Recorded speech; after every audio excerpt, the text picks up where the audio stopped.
exciting, man. Okay, look who we found on the trail. Broken down. Not broken down. We're driving to Ford.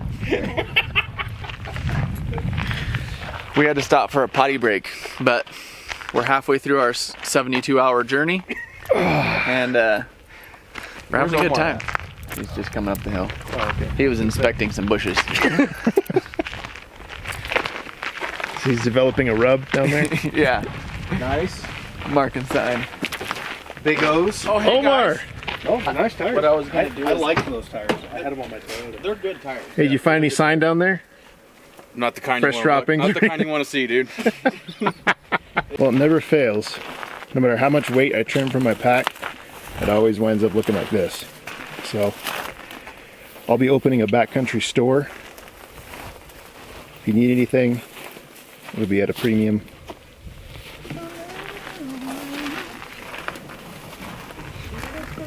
Is that a Nick? Oh, I can't shoot that broadhead. Problem with the blade there. Oh well, it's a backup anyway. I only need one arrow, really. Getting ready to hike into camp. We're juiced.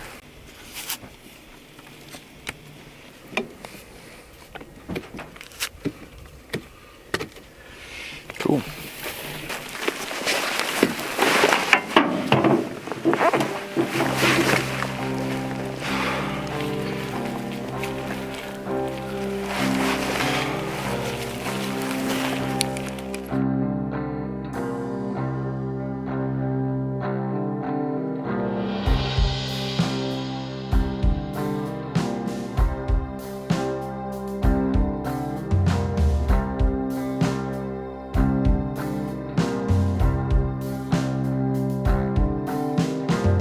Air reacts with a back sweat from yesterday.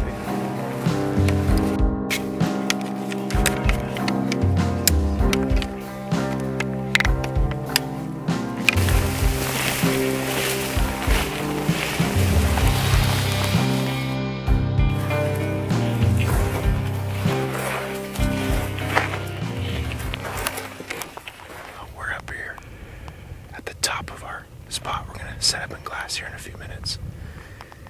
But just looking down, you can see right down here.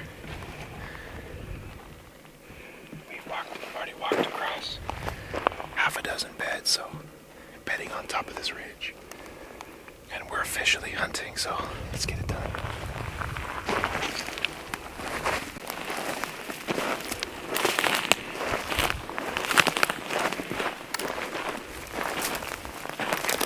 We've got our first buck spotted. It's a nice 3x3. He's about 400 yards away across the canyon. He's in a terrible spot to get to. So we're going to watch him, see if we can get him to bed, and then try and make a plan to get on this deer.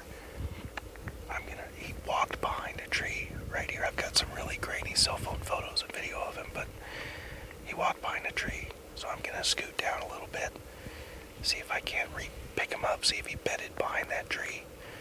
And then we'll probably sit on him for a little bit, make sure he's not going to move, and make a play. Sound good? Sounds good to me. All right. Yeah, he's pretty much where he's sitting. He's almost unstockable because it would take a long time to get over there and be pretty noisy if you try to move fast. So he's got us pinned down a little bit. But if he beds, then we're in good shape. So, yeah. All right. The last time we saw this buck, he was behind that tree right there in the middle of the frame, but we haven't seen him pop out in a long time. So either he gave us the slip or he bedded right behind that tree. So John's moving around trying to get a different angle, glass behind that tree, see if we can see him. Alright, I've got a nice black bear coming up the ridge my direction, so I'm gonna try to head him off if I can get to him. I think I have a good spot where I can intercept him. He's about 500 yards off right now. So I gotta make tracks. I got about 200 yards to go. And if he's headed my direction, we'll meet down here at this point. So I'll go see if I can get it done.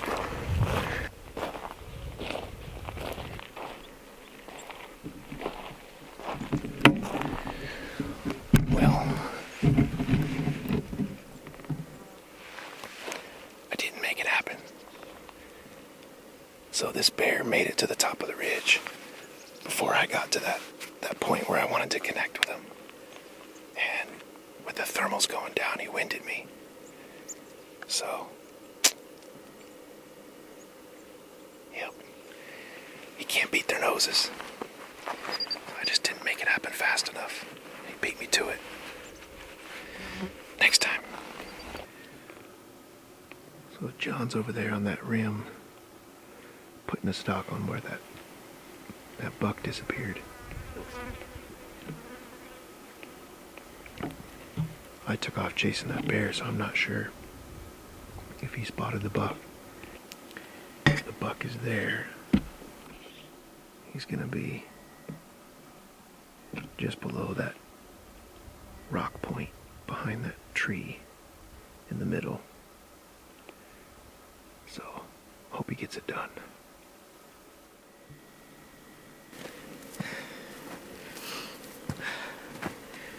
Gave him the slip, bro.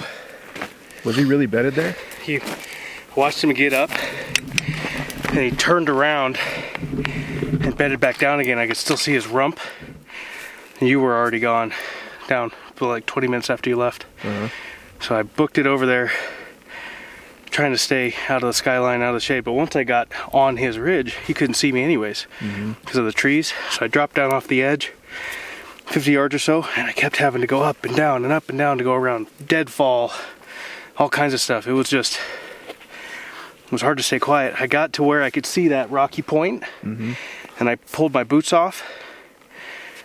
So we're kind of pinned down here up at the top of the ridge, and the goal is to still hunt down when the thermals switch, but we don't know when that'll be, so we're gonna hold up here for a little bit, eat a snack, and regroup and get ready to go down the ridge line when the thermals switch down.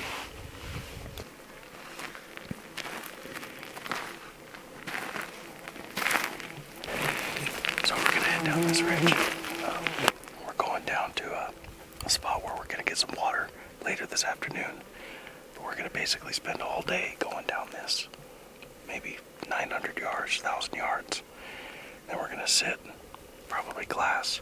Just gonna do a midday sit, see what moves around, see what's in the area, let the animals move around us, and then we'll make a plan for the evening from there.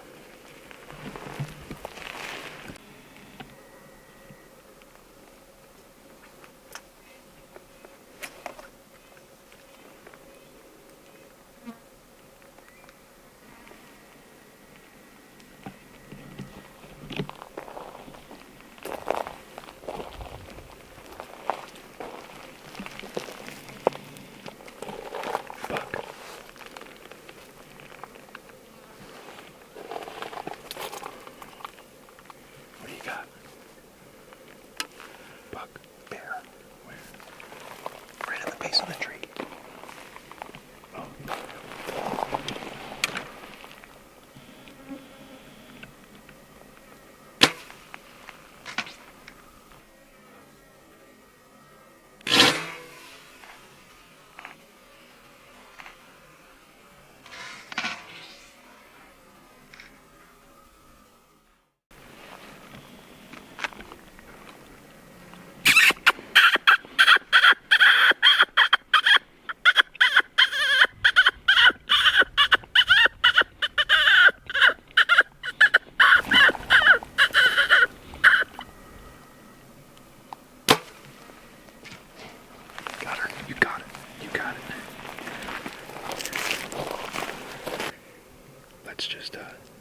I don't hear crashing. Yeah.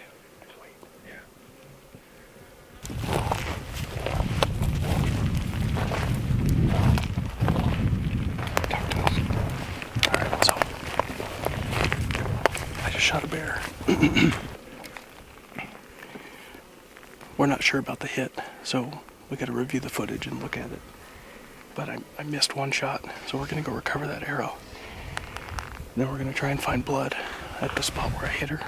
And her, him, I don't know. It's a small bear. It's nothing to write home about.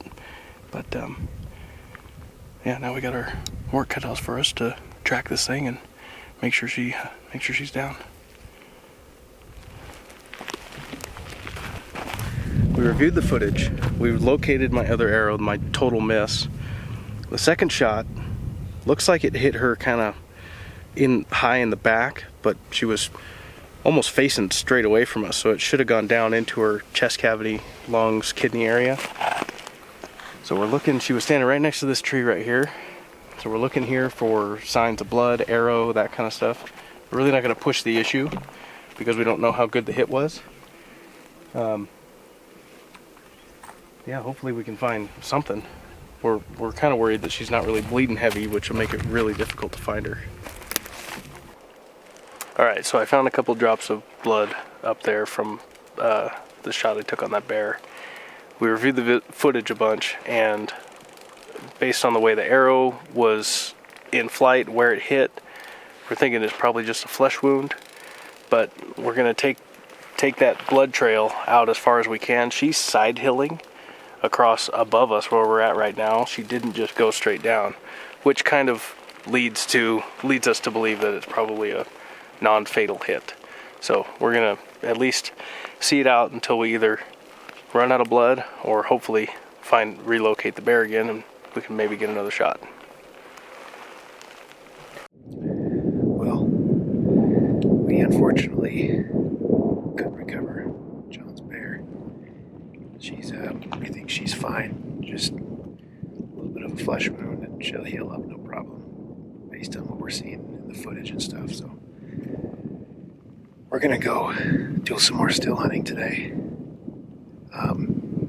We've gone about 2 miles. See how far we get the rest of the day.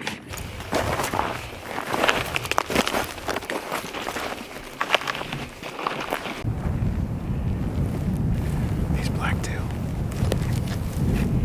they live in this stuff. I mean, this hill is so steep.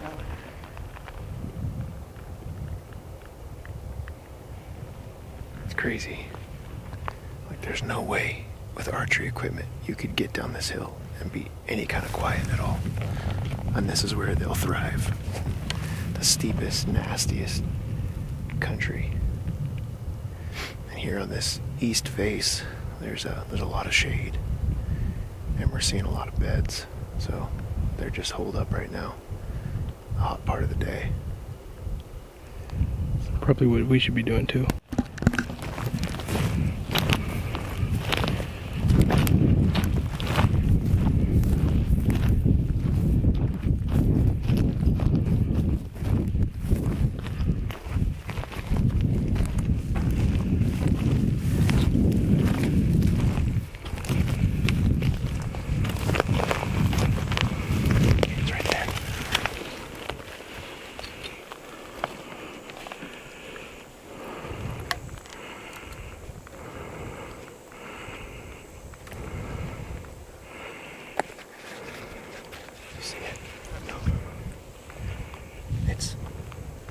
See the big dead tree and the little one and the black stripe?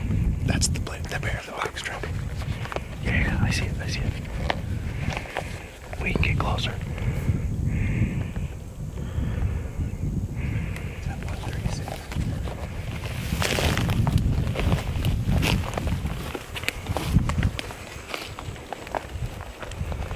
No cover at all. Oh, look out, looking right at you. See it? No. Stop. It's standing right between the 2 trees to the right. See it? Oh, yeah. Okay. Hang on. It's coming right up towards us.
branch above him is gonna block you. Yeah, that's right.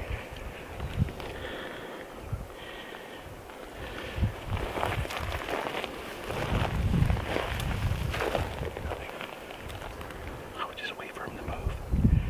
Wait for him to move to the left. He just laid down. No, that's perfect. That's perfect. All right, here's our wind view. The tree right in front of us. Yeah. That's what we're going to use for cover. 57. Okay. Yeah.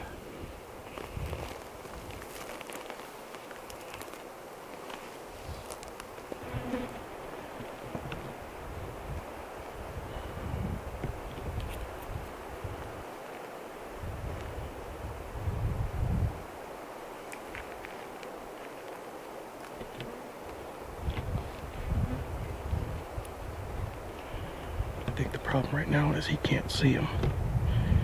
He can't see the bear through the grass.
Got him that time.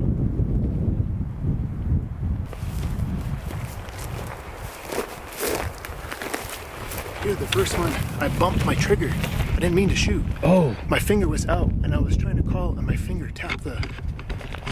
this thing came off. All right, let's regroup here. There's no blood yet, but I punched him pretty hard. I found my knock. When he ran off, my arrow was still in him. Here's the knock right here. So what? we see his trail. It was pretty wild.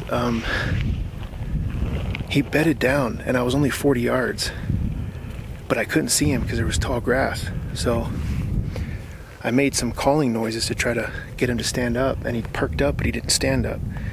And while I was calling, rookie mistake, my hand bumped my trigger. I didn't mean to shoot that first shot.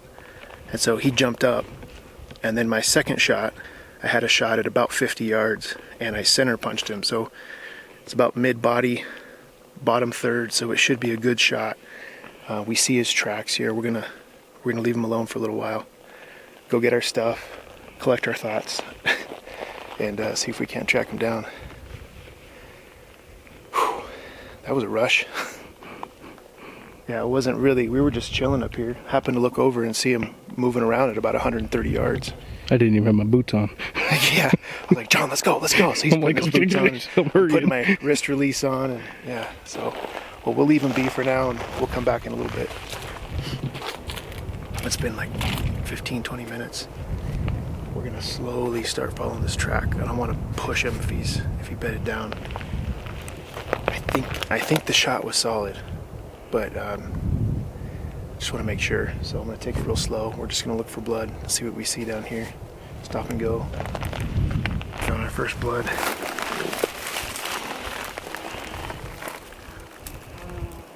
That's a good splattering. That's a good sign. There's more right there. Oh, look at that. Look at that. He's gushing now. Right there. Looks like, hey, that's lung blood.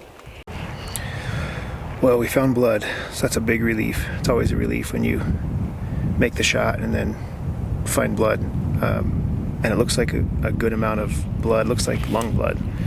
So got some pink in there and stuff. So we're gonna sit tight.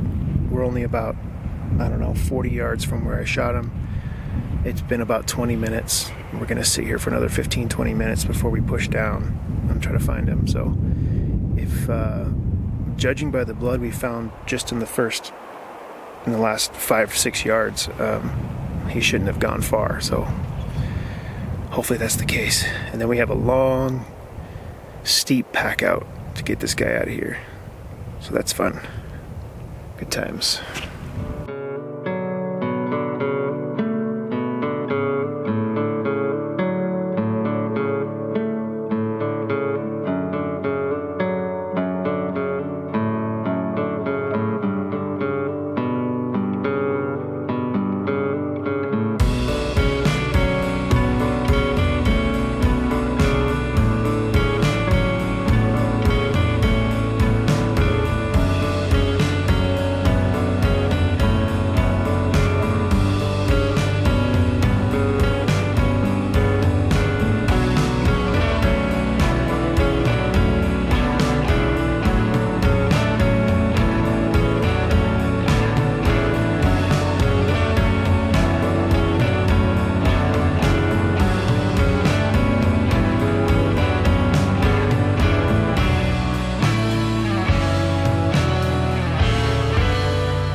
You know what really sucks about all this?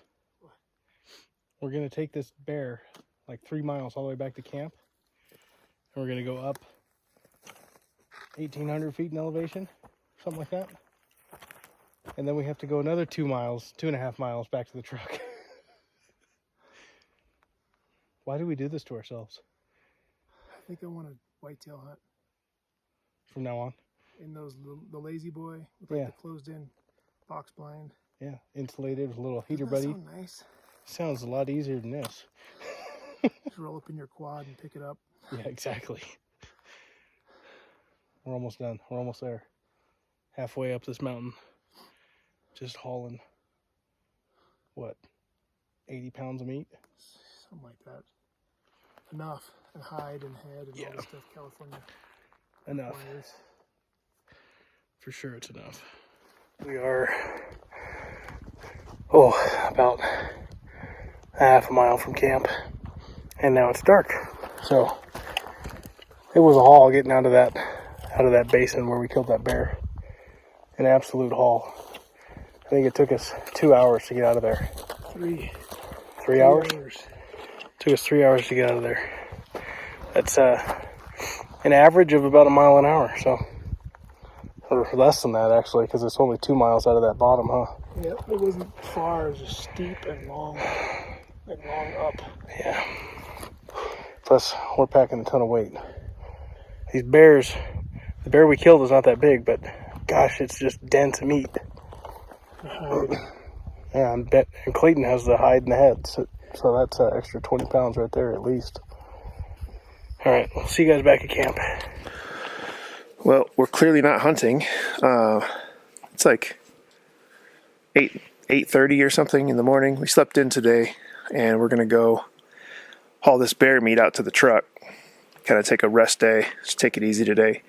Yesterday kicked our butts, so we're feeling the effects of it. Meat packing day. Get Clayton's bear out of here.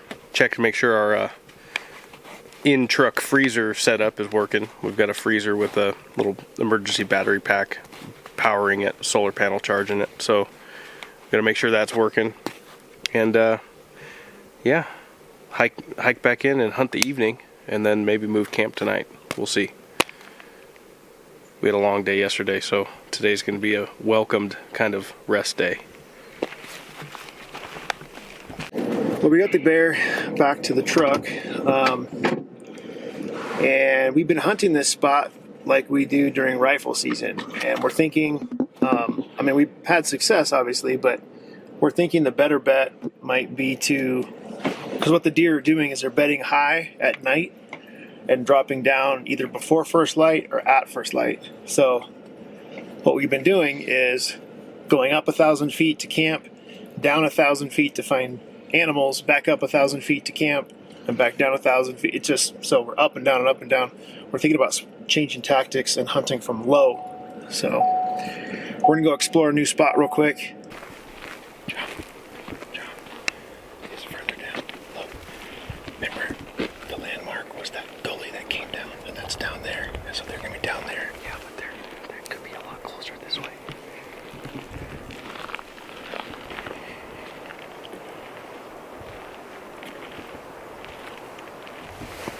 See the tail flicking through the trees. See that tail?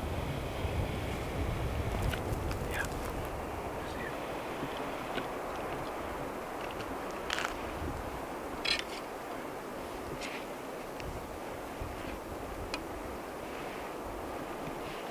I'm gonna stay here.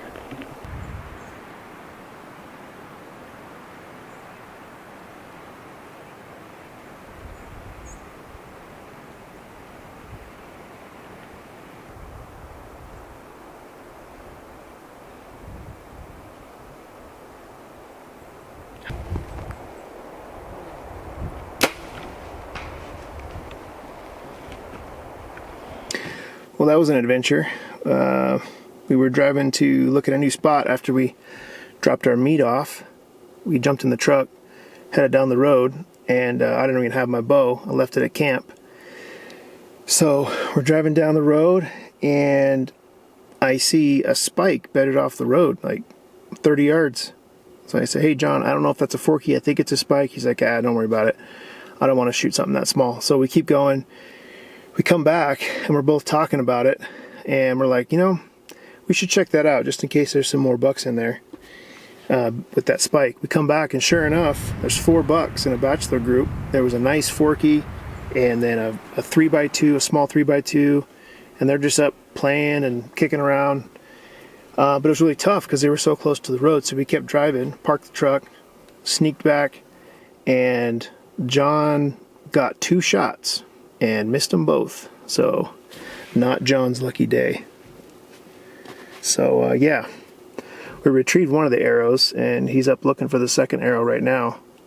It is pretty thick, so the shots were tough just because there's so much undergrowth and branches and stuff. He had really tight shooting windows, and I wasn't able to get much of it on film just because it was so thick. But anyways, hopefully he can recover that second arrow because he's getting low. Well, we made it back to camp, and we're gonna take a little break, eat some lunch, and clean this place up. Get packed down the road to a new camping spot. I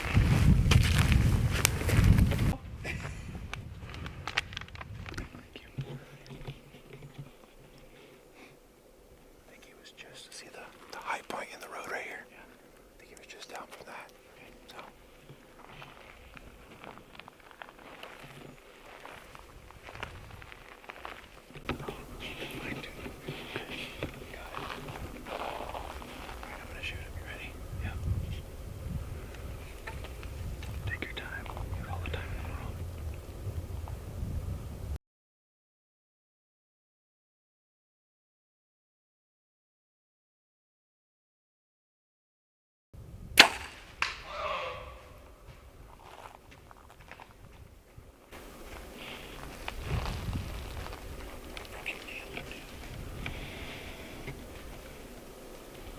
There's another buck. Yeah, that's the second one. He's dead. He's down there flopping around. Oh, are you kidding? No, I'm gonna go get a bow.